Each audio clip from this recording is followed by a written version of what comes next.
pretty awesome. That's pretty cool. So yeah, welcome to another edition of the Houston Roundball Review presents Folks Talkin Sports, sponsored by 5-Star Properties. I'm Kris Gardner of the Houston Roundball Review. Joining me right now is Andy Yanez and James Mueller. Young man, how are you? I'm good, Pretty Kris. well. Doing well. Yes, that is a new intro. I've had it for a while. Just finally breaking it out from my Andy Cam guy. He sent that to me as well. So he's diverse in his skill set as he comes through with Andy Cam a couple of times, and we'll have more of those Andy Cam throughout this season of covering men's basketball. But reminder, Folks Talkin Sports is sponsored by 5-Star Properties, a Dallas-based company owned by a UH alum. If you are facing foreclosure or need to sell your house as is for cash, call 972-532-SELL or visit their website at 5starprops.com. That's FIVESTARPROPS.com. Let's talk about volleyball first. We got to talk about some losses in UH athletics the last few days. But James Mueller, you can discuss volleyball team season ending in the Sweet 16 Thursday to Stanford. I saw they were up 18-10 in the first set. I felt pretty good about that first set. I turned away from it for a few minutes, and I turned back to it. It was like, I saw your tweet. It was like 22-21. I was like, uh-oh. So what happened, James? Yeah, I mean, they were up, like you said, 18-10. They got it to 21-13, so still an 8-point lead. But, 4 to go to take set one against number one Stanford in the region. But then Stanford, just something clicked for them. And they went on a run. They took 13 of the next 16 points to win 26-24. And then from there, UH just looked a little bit rattled, and Stanford took the next two. San Diego, the 2 seed in the region, actually knocked off Stanford late last night in 5 sets to get to the Final Four. So, but overall, really good season for the volleyball program. One of the best they've had in program history, certainly the best under Coach Rehr. 30 wins, like we've mentioned before, 20 straight through beginning at the end of non-conference all the way up to the last conference match, which is a program record. Had 4, I think, award winners on, like, American Athletic Conference award winners on the team, and then Coach Rehr got Coach of the Year. First NCAA tournament since 2000, first win since 1994. They got 2 wins, obviously, to reach the Sweet 16. And from my knowledge, they should be returning a lot of key pieces from this year's team. They'll lose a couple starters, but for the most part, they got a lot of veterans returning, and we'll see how the younger players come out. But overall, it was another step in the right direction for UH volleyball. And obviously, the Big 12 is a little bit of a different animal, but they should at least be competitive. And Coach Rehr's got it going in the right direction. So overall, I think there's a lot of positives that have come out, and they got some momentum of the school behind them, set a couple attendance records, set multiple record attendances throughout the season with some of the home matches and stuff like that. So it's been trending in the right direction. My question for you, James, Andy, I don't know if you know the answer to this, or heck, even James. Will Coach be back next season? Will some big money program come take him away from UH? I mean, I do not think so. I think I can't tell you definitively, but sure. When I've talked to him and stuff, seems very content. And they've built something, and this has sort of been the goal, and they're going into the Big 12. So even though Houston, most people probably wouldn't consider them a major volleyball tournament, they're about to be in a major conference.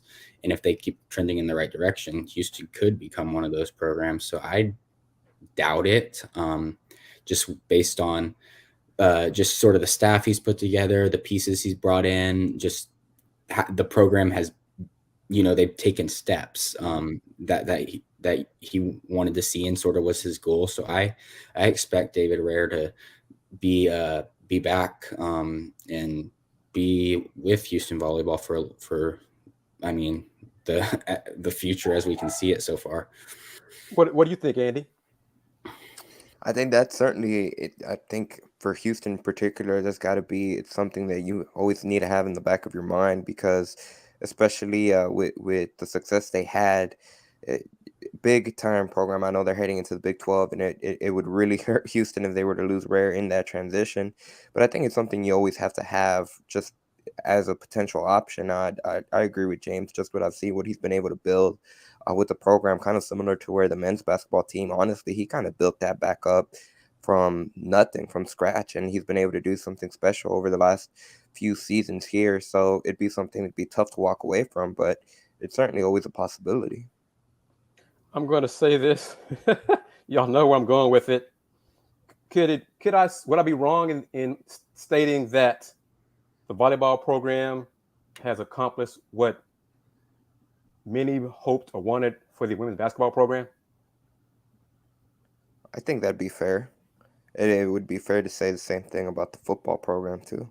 Oh, yeah. Very good, Andy. Way to spin it. Good job. Going to bring in Willy Gibson too. What do you think, James? Yeah, I mean, I think they've gone sort of above what people expected to. Obviously, within they had that belief, but just getting to the NCAA tournament, that hadn't been done in 22 years, but they went above that and won 2 games and reached the Sweet 16, where other programs haven't even gotten to the NCAA tournament. So, Willy Gibson, how are you, sir? I'm great. How are you, gentlemen? Doing great. And let's see, just put it out there for the fans tuning in. See what I'm doing? See what I'm doing? See what I'm doing? He's doing it right. Shit, please. That's how you do it right. Certain coach here in town, supporting your sponsor. That's how you do it. Not the competitor of your sponsor. That's how you do that. Correct. I'm petty to the grass today, bro. That's fine, because I'm petty all the time.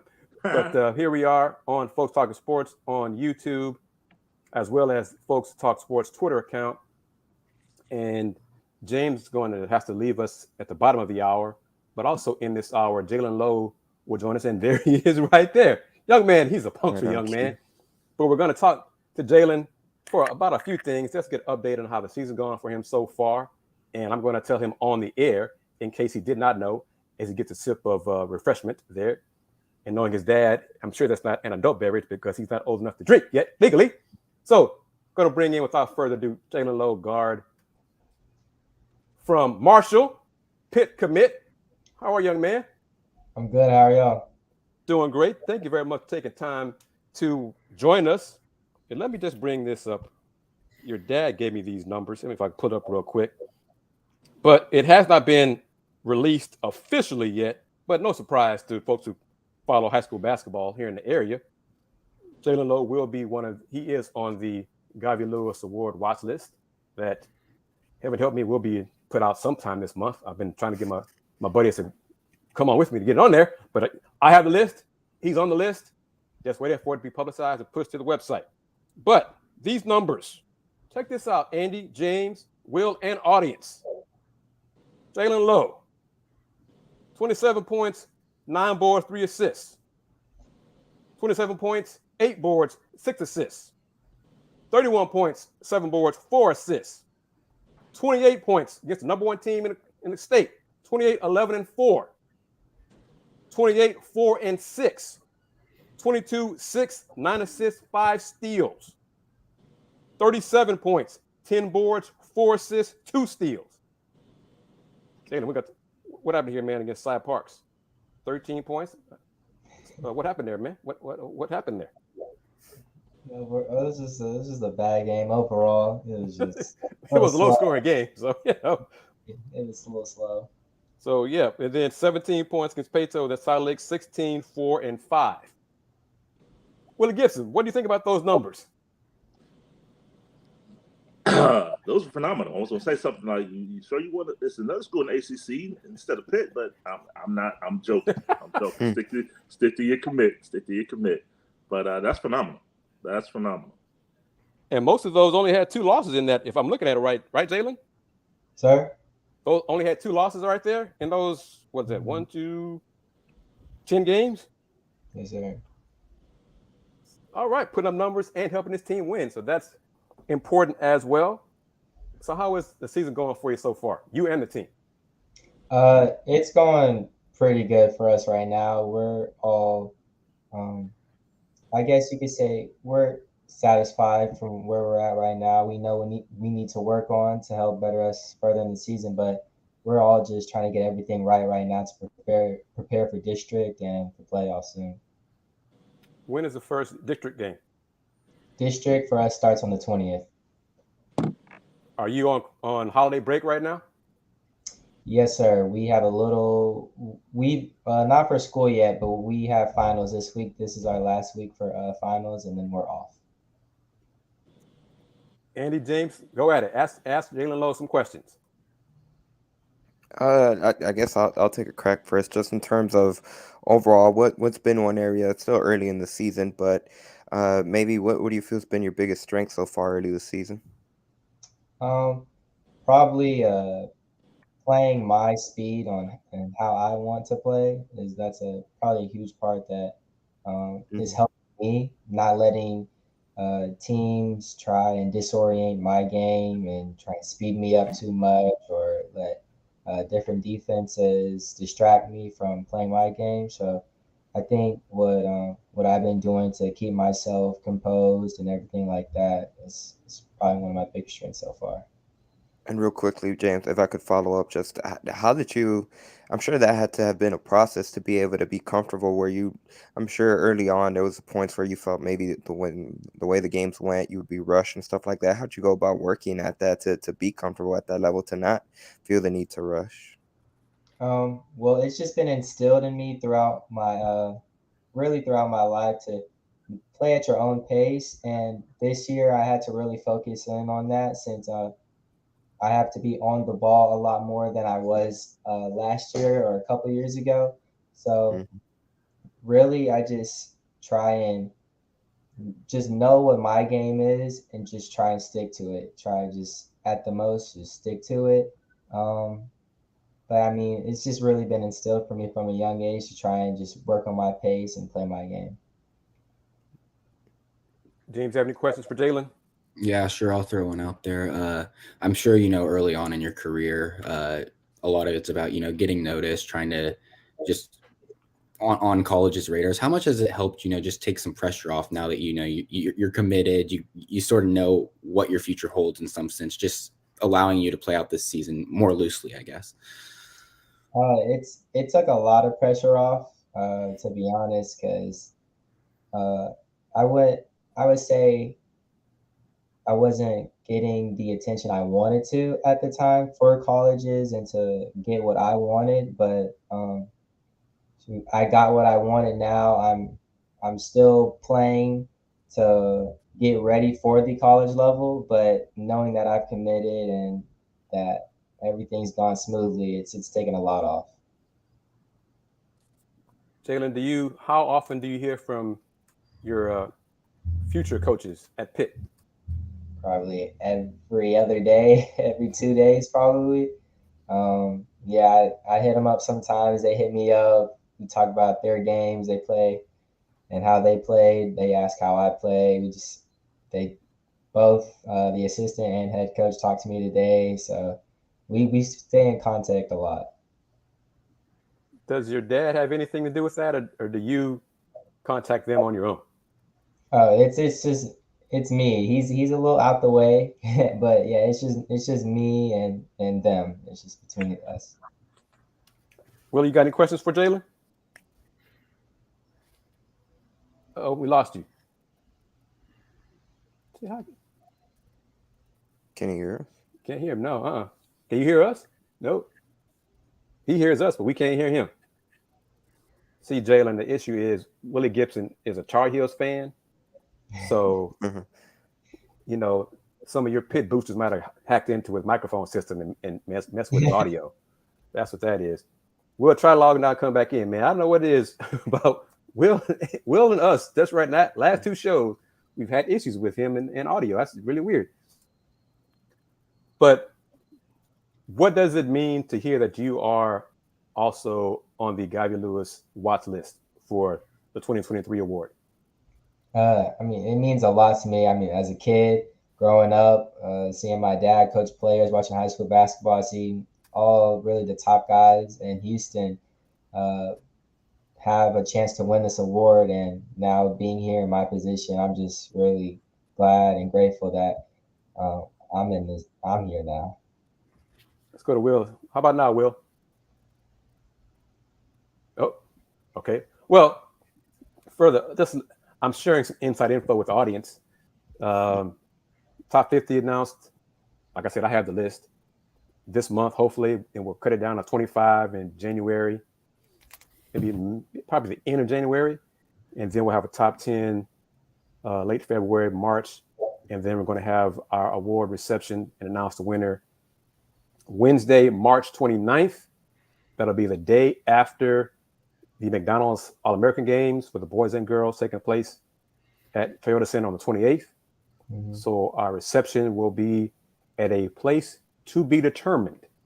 So it will not be on campus, at least last I heard. It won't be on campus at the University of Houston. So Daily might have to, possibly dress a little sharp, just saying, if you become a top 10 finalist. Yes, one more time, let's try to go to Willy Gibson. Let's see. Willy Gibson. Yes, sir. There we go. Yes, sir. All right. Coach, questions for Jaland Lowe. Go ahead. I do, Jaland. Thank you. Just refresh my memory. Did you sign last month in November in the early period, or you did? Yes, sir. Did? Okay. So it's all okay. So you're all secure and ready to go. So what is it between now and do you plan to go in early to campus in May or June, or? I'm pretty sure they plan for us to come up there in the early summer part. I think we might do summer. I'm pretty sure we might do summer school and just go up there for early workouts and everything like that. Yes, sir. And as far as degree programs or anything, have you decided on a program, or are you still working through that? Or I'm narrowing my list down with my mom right now. She wasn't too happy that I chose like a sports medicine or business type route because she says that's what everybody does. But I mean, we'll check with mom and see what we're both happy with. Understood. And from the little bit I know about his mom, I'm not surprised about that. So, Taylor, when's y'all's next game?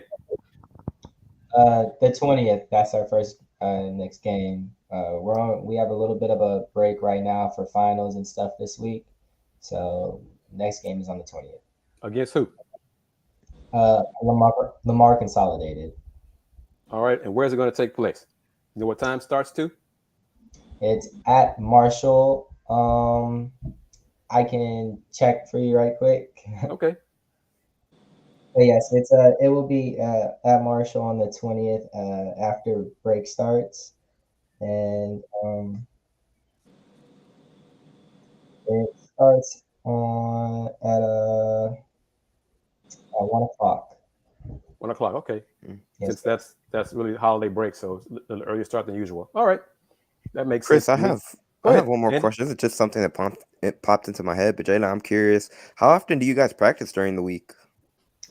We practice every day, but when there's games during the week, we practice every day. We might have a day off between our Tuesday and Friday games. So normally, if we do take a day off, it's the day right after a game. So Wednesday, then we bring back Thursday, practice, go over schemes for the next team, and then play Friday. Mm-hmm. And who's your head coach? Coach Ronnie Courtney. Ronnie Courtney. Andy James, he's a legend. Y'all are young enough, but y'all need to go research Ronnie Courtney, legend in high school basketball and at TSU as well. You got a good coach there, young man. Yes, is there anything else, guys, you want to ask him before we thank Jaland and let him get back to his Sunday evening? Good. All right, Jaland, well, ask your dad to keep sending me your stats, and I'll keep plugging those along, promoting them. And if it's open to anybody else, y'all know how to find me on Twitter, VHR Review. You know the platform here, Folks Talkin Sports, so I can do this for y'all too. So it ain't like, he only going to show Jaland love. He on up. Please. That's not how I roll. So, Jaland, thank you very much, man. Take the rest of the evening up. Enjoy. Good luck in your finals. Yes, sir. Thank you. Thank you for having me. Anytime. Take care and tell your dad I said hi. For sure. Thank you. All right. Thank you very much. And the main reason I wanted to have Jaland on was to announce that he's on the top 50 watch list for the David Lewis Award. in addition to plugging his stats, which are some big time stats. So, all right, Will, did you cover a game today with the Browns? Yeah, that's something like that. What was the result? Cincinnati won 23-10. How did Deshaun look? Better. He looked better, and that's to be expected. I mean, people, people last week go, he's going to throw for 350 and 4 touchdowns. No, he hadn't played in 2 years.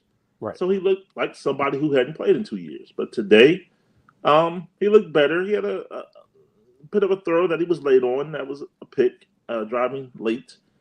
But a lot better. And he's going to continue to get better. He'll look better Saturday against Baltimore than he did today against Cincinnati. So it's week 14 for everyone else, but it's week 2 for Deshaun. Right. So he'll continue to improve, including preseason, because he didn't do any of that either. So yes, it's real early for him. Yes. Andy, James, did y'all happen to see it first? Also, let me backtrack. Thanks to A.D. Moore and Elwin Henderson for the AdMax Corner. They recapped the Texans' crater job to the Dallas Cowgirls today. And yes, I said Cowgirls. If you know who I am, you know why I say that. I will always say that to them, the Dallas Cowgirls. They lost 27-23. Texas led almost the whole game, almost the entire game. 23-20. Pick off Dak. First and goal, like what, the 6? The 3 or the 6. Yeah. And do not score. I mean, oh my gosh. I turned away from it because I was like, well, they're going to ice this game. Oh, I knew the moment they didn't score that the Cowboys were going to run down the field and score. No question. Once they didn't score, it's like, yeah, they're going to lose now. But I turned away from it and went to like UConn, Maryland women's basketball or something. I was like, oh, yeah, the Texans are going to shock the world, and I'm going to just make fun of Cowgirl fans all over the place. I can't even beat the Texans. Nope. So that's why y'all are 110-1, and now what? 111.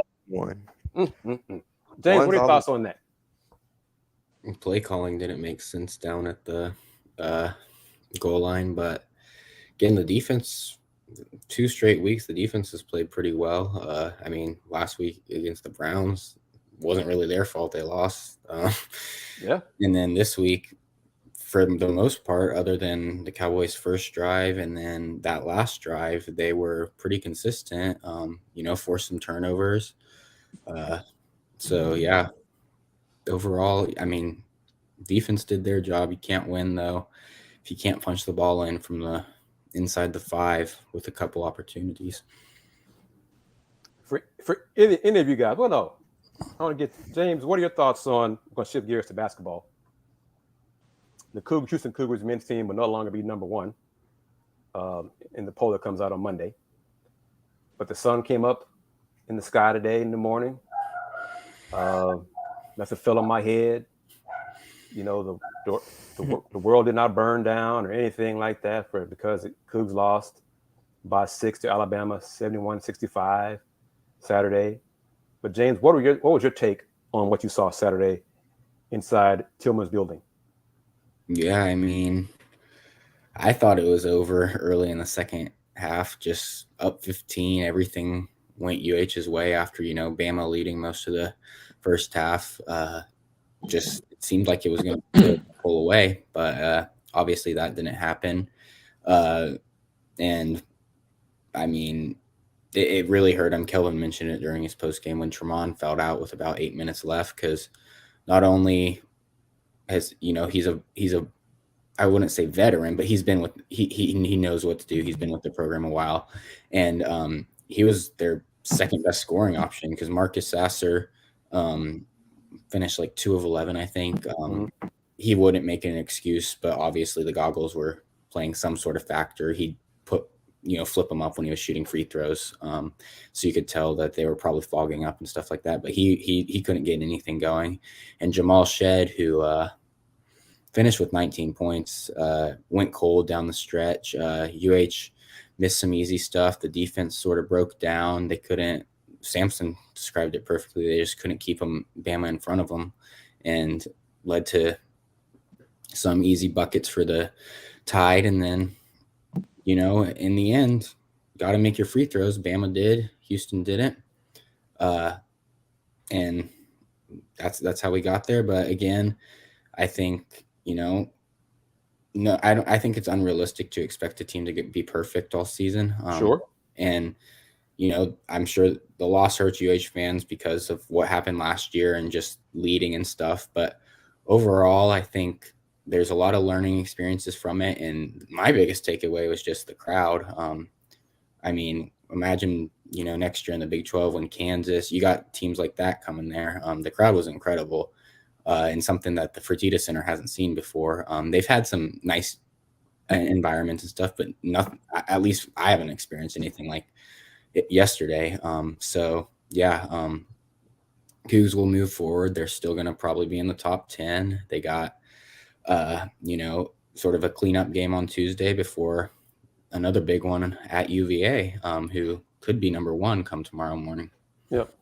And Will, the crowd yesterday, they were there, Will, before tip-off. Oh, Way before they were tip-off. in their seats. It was They were standing room chanting. only around the concourse. The entire concourse. It was great to see how many people were there early. They got there early. So I hope many of those folks come back and aren't just fair weather fans or hop on the bandwagon because the team was number 1 and or go away. Oh, see, they lost. Now I'm never going to come back again. Okay, well, you're not a fan. Whatever. You don't come back. But they were there cheering. They were loud. Thank you to UH, whoever. Listen to suggestions with the red and white shirts for the striped out. They got a T-shirt sponsor to take care of that. So they had the shirts laid out at every seat. So red T-shirts, certain sections, white T-shirts, other sections with a sponsor. So that was taken care of. It looked like a big time event, Will. that's It what's looked like up. a playoff game from So, the NBA. the only disappointment was the team couldn't finish the game. Mhm. Missed free throws. They couldn't stop people. That's really in a nutshell. They could not stop folks when they needed to make stops. Both teams missed free throws. I mean, learning experience. Alabama's freshmen were better than Houston's freshmen. That's part of it as well. But game 10 of the season, it hurt the Cougs so much, Will. They went from number 1 to number 2 in the net. Oh, I mean, just devastating. Just dropped the whole spot from 1 to 2. yeah. Just keep that in mind right there. James, will you be at the game Tuesday? I will. All right, I'll see you Tuesday. I'm gonna let you head out a little early, so 2 minutes early. Take care of what you got to take care of, and we'll keep going with the show. But James, thank you very much for the volleyball update, and I hope you are correct in that Coach stays at UH volleyball and helps build and makes the Cougs nationally relevant in volleyball going forward, because now I'm going to talk about one of the 2 teams that Andy referenced who have not lived up to expectations, and that's the Houston Cougars women's basketball team. Mr. Gibson. Yes, sir. UH women's basketball played possibly their second best game of the season yesterday. I was following it. They had me. And they were up 10, they were up 12 at Rice. Yeah. Had a chance. They lost in double overtime, but they had a chance to win the game. They're snake bit right now. Because Tierra Young, well, Ashley Austin, kind of got maybe a gift call against Houston. Went to the free throw line. 50-50 call, block charge. Ashley made both free throws, tied the game up. 6 seconds left. Tierra Young caught the inbound pass, raced up the floor, Euro step, laid it up, and indication of how the Cougs season has gone for women's hoops and how Rice women's basketball season has gone. The ball just rolled around and bounced out double overtime, and then Rice won in the extra session to, 91-88 to go to 8-0, and the Cougs are now 2-8. They're snake bit, Will, but I say all that being snake bit, they're still 2-8. Yeah. 2-8, and I still do not expect them to go to the tournament. And I stand by what I said every show we've done so far this season. They're not ready for the Big 12. It's time for a change. I'm just putting it out there. Well, you saw the game. Tell what you saw. What do you think about what you saw? Well, I didn't see the game. What happened was I was scrolling through Twitter and I saw an alert. They were up going into the fourth quarter. Mm-hmm. I'm like, yo, this might be the day. So I kind of got online and kind of just followed it online. I didn't see it. Okay. But to take Rice to double overtime, and I didn't know what you just described as far as the 6 seconds to go and the Euro step and the ball rimming out. But 2-8 is 2-8. But my question would be, would it be any better if they were 3-7? To me, no. No. Yeah. But that could potentially be a win that maybe shifts the tide for them and momentum wise. Possibly. You're the optimist. You know, got to see the other side of the coin. They play at Middle Tennessee on Wednesday, and Middle Tennessee's net ranking, I want to say it's 18. I think that's right.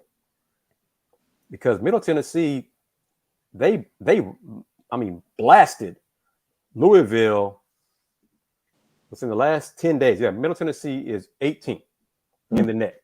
The Cougs are 163. It's not a game I'm expecting the Cougs to win. Okay? If they do it, that would be a big boost to the program to win on the road against Middle Tennessee. Middle Tennessee's in Conference USA, just like Rice. Rice's net is only 70. 8-0, but their net ranking is 70. But they're hurt by, y'all know how the net works, what the teams that they've beaten have done. Yeah. Texas A&M, bad this year. The Aggies' net ranking is 155. No one would have thought. Yeah. No one would have thought the Aggies would be 155 this year. TCU, 161. Houston, I think people would have expected in the 100 area, 80 to 100, not 163. So that's 3 opponents that's hurting Rice's net ranking. But they got 2 games against Middle Tennessee, conference opponent. So got 2 chances to get a top 25 win. So first one's on the 20th, I think, at home. That's a big game for Rice because if they don't beat Middle Tennessee, then they're going to have to win the conference championship because Conference USA, the rest of Rice's schedule, and we talk about UH men's schedule and all the quadrant 4s, Rice is like everybody in Conference USA that's not Middle Tennessee has net above 100. Everybody. Wow. Like 10, it's like, let me see. 119 is where it starts. So it's not like it's 101. It's 119 is where it starts. Wow. So that's a bad thing for Rice. But next year, they go to the American. You flip it around, Andy. In the American, they're like 8 teams that are, I say 8 games that are like in 51 to 99. So the Cougs still have a chance to get some better quality wins, but they still have to win the conference championship to, I think, save Coach Huey's job. We'll see if anybody else agrees with that, with me on that. But just putting it out there, they played well. They fought hard. They probably put a scare in Rice. A lot of good things, but they're 2-8. Couldn't close it. They lost in double overtime. They did not close the deal. 2-8. Which has been a season-long issue, being able to execute down the stretch. That's it in a nutshell. That's it exactly. Rice found ways to win, and so far the Cougs have found ways to lose. So, Willy Gibson. Yes, sir. Heisman Trophy winner. Yes. Any issues with it? Kind of. No, nothing against the young man. I mean, he had the numbers, but okay. I mean, Caleb Williams is a deserving candidate, so I can't fault him. It's the people that say, well, look what his number. He played in the Pac-12. The Pac-12 is notorious for having no defense.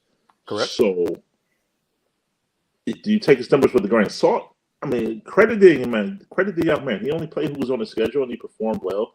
Even in the 2 losses, he performed well. So I guess I'm saying yes. Congratulations to the young man. He deserved it. He had the numbers, and he had the cachet to win. And I loved this. I loved his acceptance speech. And I love things like that because you always find out a lot about these young men's story in situations like this. So to hear his story and how he told his father at 10 years old, this is what I want to do, and the plan that they implemented to get him to this point and now beyond is phenomenal. So I credit his parents as well, and tremendous young man. So no. I mean, the homer in me would love to have CJ win it without question. I mean, that goes without saying, but I mean, he finished third. I mean, the only, player to be a 2-time finalist. So, that goes a long way. So, but, kudos to Caleb Williams. And let me say, Andy, you know what I got to say. This show is sponsored by 5 Star Properties, a Dallas-based company owned by a UH alum. If you're facing foreclosure or need to sell your house as is for cash, call 972-532-SELL. That's 972-532-7355. Or visit the website at 5starprops.com, FIVESTARPROPS.com. Much love and appreciation to 5 Star Properties for being a sponsor for Folks Talkin Sports throughout the college basketball season. So thank you very much for them. Andy, what are your thoughts on Caleb Williams winning the Heisman Trophy? I think my biggest takeaway is, and this has been an argument that's been brought up, but if you look at the NFL level, and I think it's beyond conclusions. It's not written in stone, but it's pretty much as close as you possibly can in terms that the Houston Texans are going to be picking number 1. And I've had this argument come up. What do the Texans trade down? And Willie, I'm gonna ask you this question, but do you think CJ Stroud or maybe that other guy over in Alabama should they be? Are they worthy enough of being the number 1 overall pick, or should the Texans trade down, kind of build the team because they have a lot of holes top to bottom? It's not just quarterback. I'm sure, like you were able to see last week when they played the Browns. Should they do that and improve the team overall, get more picks, or do they take CJ Stroud or Bryce Young? The reason for that is because next season, potentially, arguably, they could take Caleb Williams with a potential another high pick, and they also have assets, if they're not as bad as they are this season, to be able to trade up if need be. I'll say this, and Chris, you'll understand this one. In the words of the great orator O'Shea Jackson, a bird in the hand is heard more than 2 in the bush. You got to go now. And I don't wish this on the young man. I just look at Ohio State. Jackson Smith-Njigba came into the season as the top wide receiver in the nation. He got hurt game 1 and never saw the field again in a productive way. They tried to bring him back a couple times. He wasn't ready. You can't forecast the future if you have the number 1 pick now. Because say Caleb Williams doesn't have the season he had, or say someone is worse next year than the Texans. Or he gets hurt. Or he gets hurt. I was trying not to put that on wax, but yes. Yeah. No, you got to go for the now. If you have the number 1 pick, which I think today at 111-1 it's a high probability that the Texans. Yeah, they're going to hold that pick. You got to take CJ Stroud, and that's not biased. That's just if you look at his numbers, you look at the pro system. Bryce Young versus CJ Stroud. CJ Stroud, to me, taking my Buckeye glasses off, is the more pro-style, more pro-ready quarterback. Alabama doesn't run a pro-style offense. Ohio State does. So, to me, yeah, you got the number 1 overall pick now. You got to take the quarterback. You got to take the building block now and build around him with the other picks this year and next. Andy, how are things looking for the Cougs getting a quarterback via the transfer portal?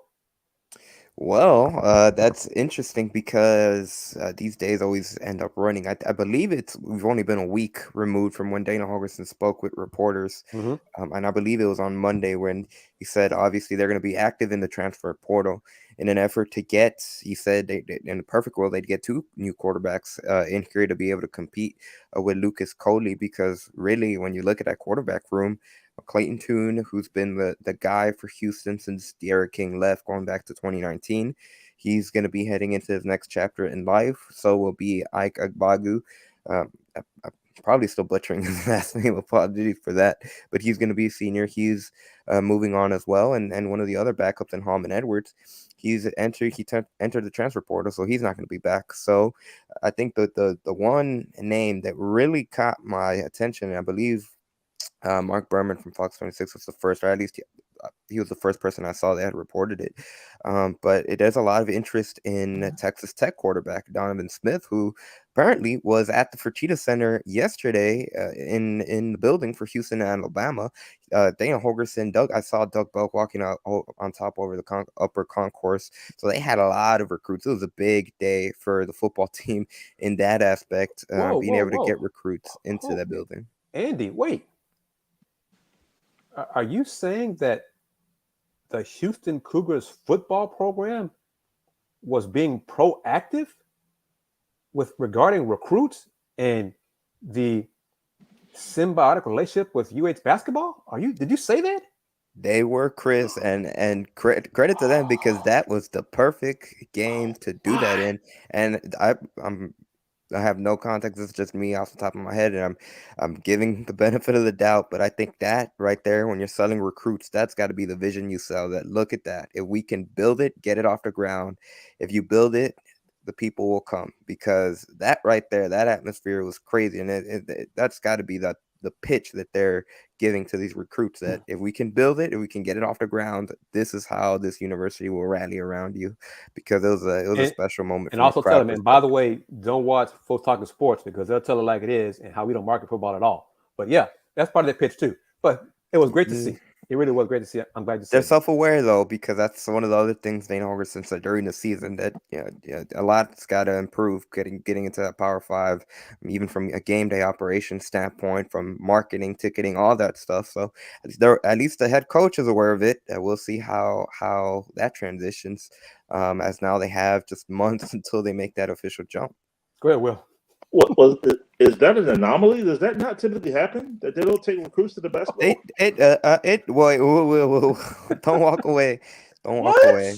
Oh, I will gosh. say this. No, It's gotten better. Dana Holgerson, I think Dana Holgerson's done a good job at doing this because it's often, at least since I've covered the team, I'm going back to 2019. It's a lot of games where Dana Holgerson will be in attendance with recruits, and they'll have them in front of the Chris Pesman's suite. I think they have or at least it's called the suite for the VP of athletics, and they'll have a lot of football recruits in that suite. And then sometimes, I don't know if they don't want to cram everyone into that small box, and then put them into really just where they can be behind the crowd so they can get a full scope of what it's like to be in an atmosphere. But I've seen Holgerson and his staff in particular the last few seasons since I've covered the University of Houston. They do a good job of getting recruits out to those games.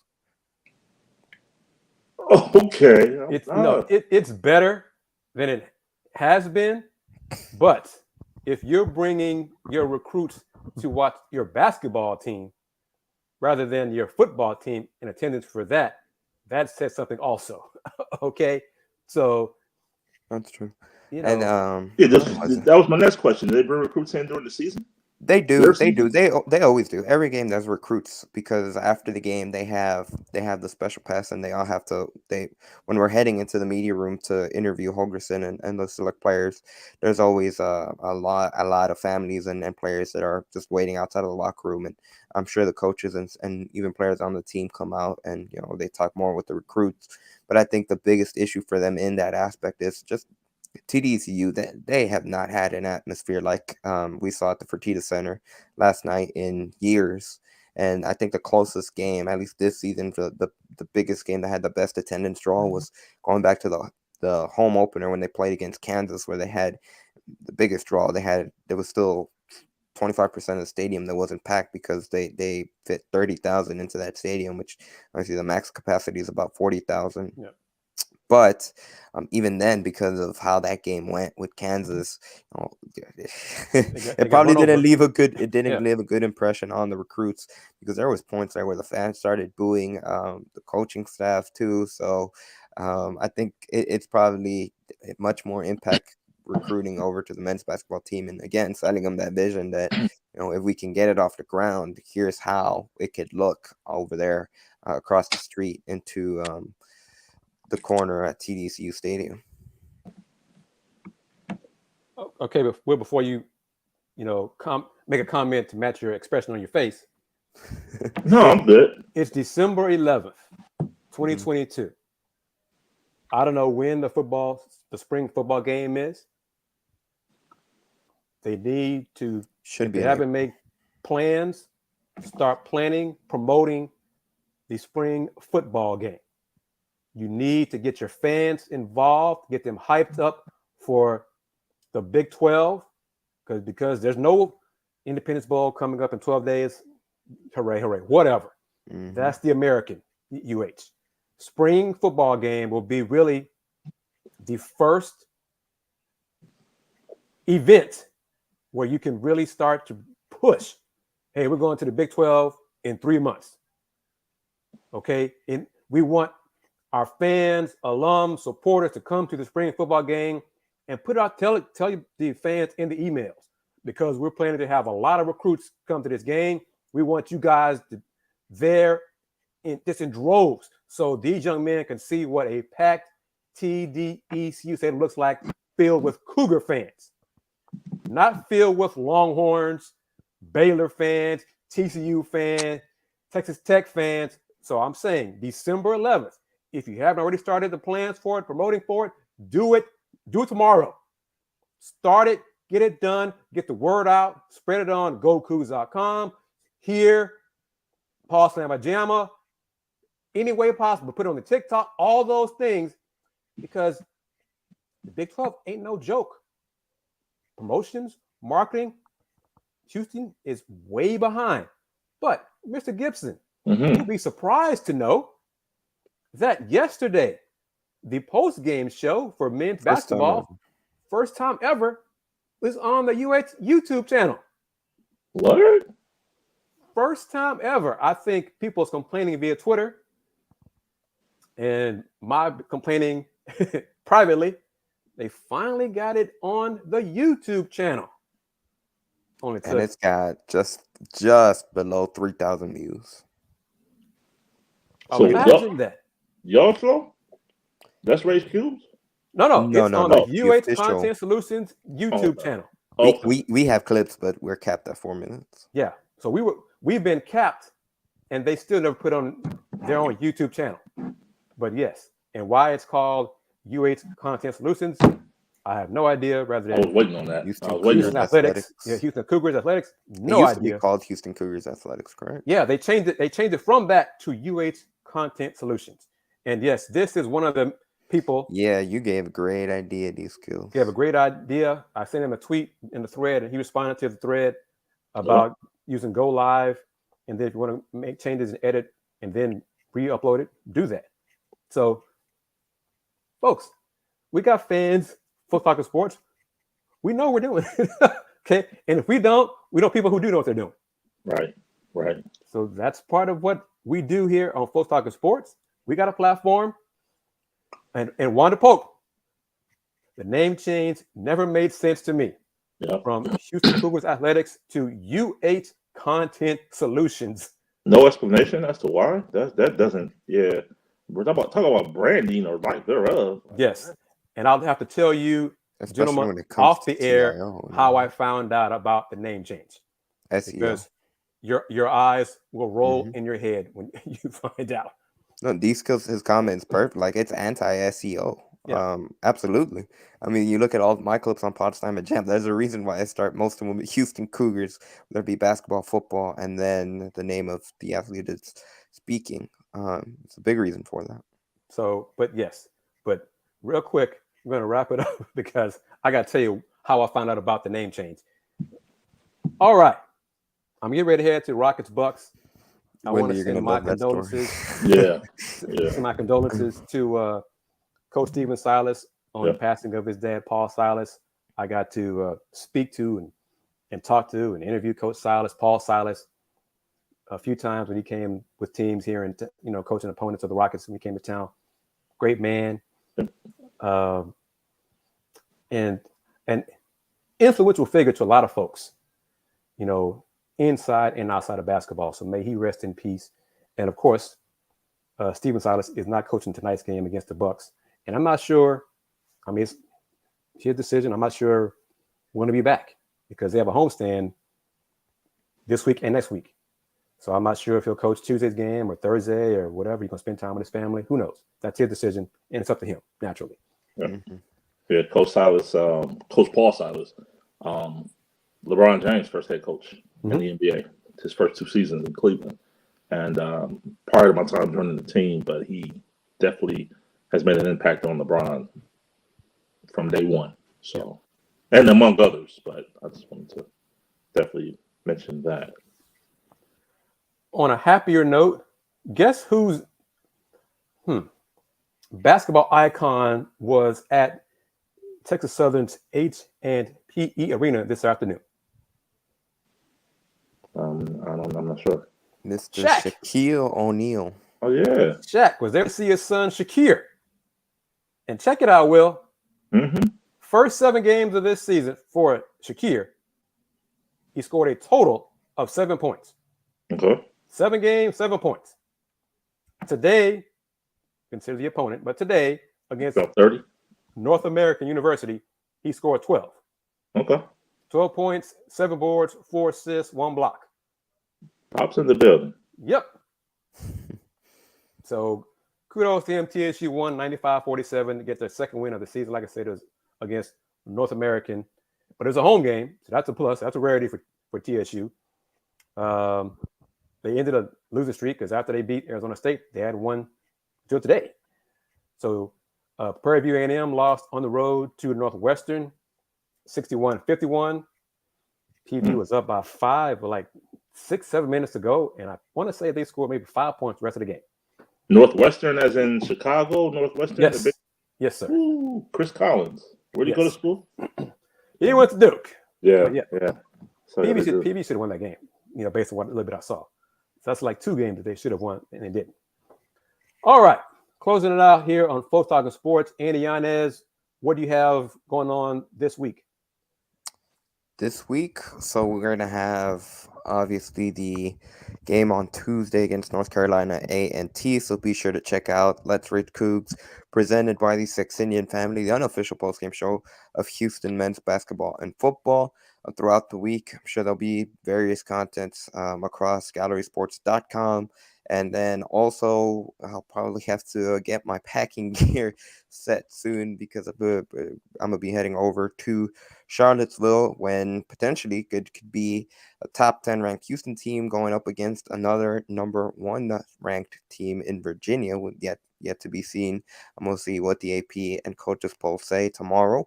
But be sure to follow me on Twitter at @Yanez_5 as you see on the screen.